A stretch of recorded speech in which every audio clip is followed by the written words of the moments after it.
Oh itu, dari ibu saya.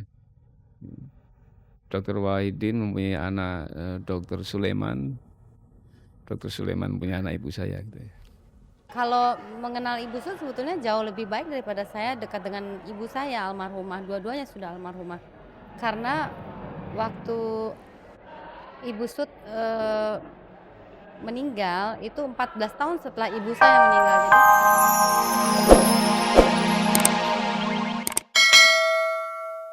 Halo pemirsa, kali ini jumpa dengan saya Lavenia selaku presenter tamu dalam tayangan paling bergengsi, Cek dan Recheck. Selama 30 menit ke depan, Anda dapat ikuti informasi aktual dan akurat seputar kehidupan selebriti kita.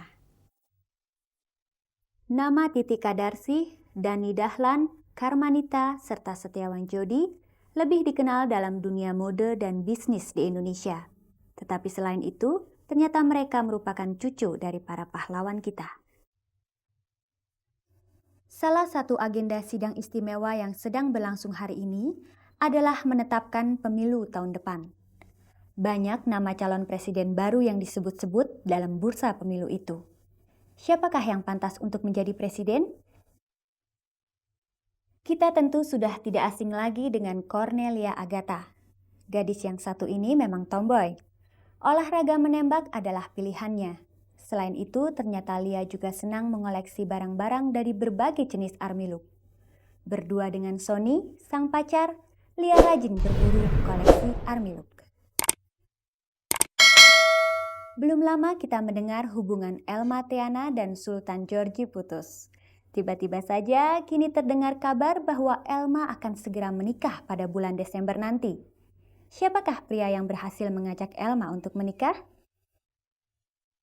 Di akhir acara dapat kita saksikan kegiatan singkat seputar selebriti kita yang berhasil dihimpun tim Cek dan Recheck. Pemirsa, karir Dani Dahlan, Titi Kadarsi, dan Karmanita Mambu sudah tidak asing lagi di dunia mode. Begitu pula dengan Setiawan Jodi yang dikenal dengan pengusaha sukses. Namun mungkin banyak yang tidak tahu kalau mereka itu adalah cucu dari pahlawan kita. Untuk memperingati Hari Pahlawan 10 November tahun ini, tim Cek dan Recheck menampilkan mereka dalam nuansa keluarga pahlawan.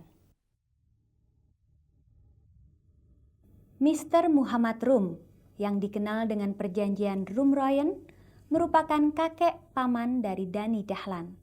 Begitu pula dengan Kiai Haji Agus Salim, adalah kakek dari Titi Kadarsi.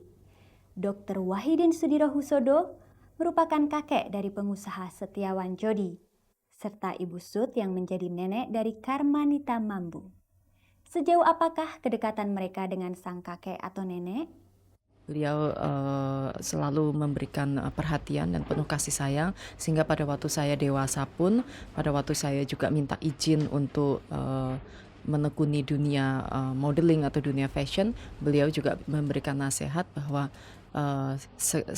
sejauh itu adalah pekerjaan yang halal dan sejauh itu memang sebuah profesi, walaupun masih waktu itu masih boleh dikatakan masih baru ya di negara ini ya kan, tapi sejauh itu adalah profesi yang memang bisa dijadikan suatu profesi dan bisa bersikap profesional, so just do your best. Kita semua menyebut opa, walaupun kita saudara, dianggap saudara ya, kita dibilang saudara angkat ya, saudara asuh, dan sudah dianggap oleh opa saudara gitu. Jadi kita menganggap beliau adalah opa kita juga. Sebagai anak yang kecil, cucu gitu ya. Jadi setiap ada peringatan, apakah itu ulang tahun opa atau juga ulang tahun dari keluarga besar Haji Agus Salim, kita selalu diundang. Dan kita selalu berdoa bersama, dan yang saya nantikan adalah sesudah pengajian itu kita selalu kita selalu bersalaman dengan opa dan diberikan cium ya, biasalah. Kok kamu sekarang lebih hitam misalnya kayak gitu, atau dijewer ya, atau dicium pipi, terus bicara sejenak aja, sebentar gitu. Dan beliau sangat kebapaan sekali pada saat itu untuk semua, untuk cucu-cucunya gitu. Oh itu, dari ibu saya. Dokter Wahidin mempunyai anak, Dokter Suleman punya anak ibu saya gitu ya. Kalau mengenal Ibu Sud sebetulnya jauh lebih baik daripada saya dekat dengan ibu saya almarhumah, dua-duanya sudah almarhumah. Karena waktu Ibu Sud meninggal itu 14 tahun setelah ibu saya meninggal. Jadi saya lebih banyak ngobrol, tukar pikiran, eee, berseni dengan dia, melihat seninya dia dan mengenal dia sebagai seniman. Menjadi cucu seorang pahlawan sering mengundang perhatian. Tingkah laku dan sikap mereka di masyarakat sering dikait-kaitkan dengan kebesaran nama kakek atau nenek mereka. Bebankah menjadi cucu pahlawan bagi mereka?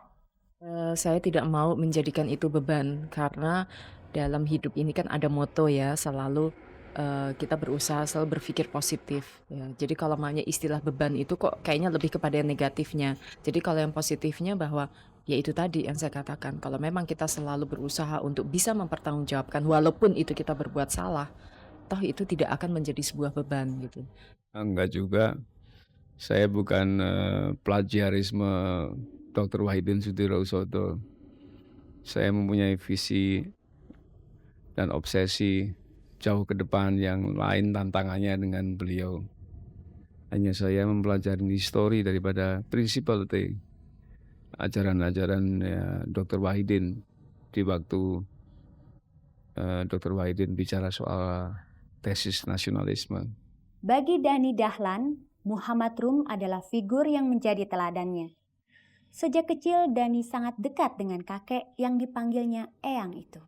Kita kebetulan setiap akhir minggu selalu meluangkan waktu kami sekeluarga untuk tinggal atau datang ke rumah beliau sehingga segala gaya hidup ya kan kami terus terang banyak sekali mendapatkan pendidikan dari beliau dan kalau saya juga tentunya banyak juga yang masih kecil sekali waktu itu banyak sekali melihat bahwa beginilah contohnya pejuang kalau meluangkan waktunya baik senggang pun terus saja yang dibicarakan mengenai politik dan lain-lain. Sebagai cucu seorang pahlawan ternyata tidak selalu mengenakan. Karena mereka sering dituduh mempunyai hubungan khusus atau mendapat perlakuan khusus dari pemerintah. Benarkah mereka mendapatkan fasilitas-fasilitas khusus dari pemerintah? Tentunya tidak ya, Mbah Rum almarhum pernah tentunya, tetapi kalau yang generasi yang di kami kalau toh pun mendapat penghargaan itu kan berarti pasti karena posisinya masing-masing. Enggak juga. Beliau udah lama pergi dan fasilitas reputasi ya secara nggak langsung mungkin juga, tapi juga harus kita hati-hati. Reputasi itu atau namanya Wahidin itu jangan sampai tercoreng. Itu menjadi tanggung jawab kita semua, bukan saya tapi ya itu kan milik rakyat Indonesia, Wahidin itu. Saya itu start sudah hampir 17 tahun ya. Dan saya kira kalau dibilang kemudahan itu setelah mungkin saya menunjukkan kemampuan saya dan menunjukkan progresivitas saya dan konsistensi saya dalam berkarya seni ini, otomatis itu dikaitkan dengan nenek saya almarhumah. Tapi kalau dibilang kemudahan dari 17 tahun yang lalu juga enggak ya. Saya kira enggak begitu.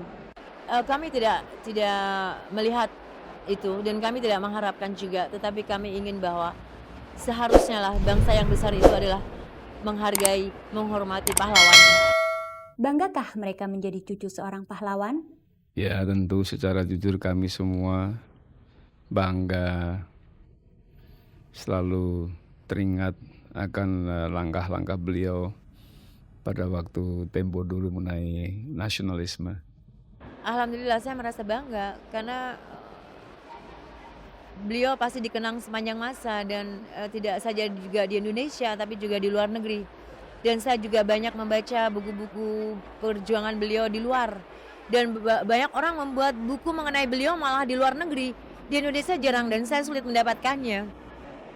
Kita nggak bisa bilang cepet bangga ya. Yang terang kalau Ibu Sud punya trademark sebagai salah satu yang mendukung perjuangan rakyat Indonesia di tahun 20-an itu, bahkan sebelumnya, artinya saya punya tanggung jawab untuk mengkaderkan diri saya sebagai orang yang berhati-hati dalam melangkah hidup, dalam berkarya. Karena saya juga sekarang sudah termasuk seorang seniman, berarti saya juga harus konsisten seperti dia, seperti almarhumah itu.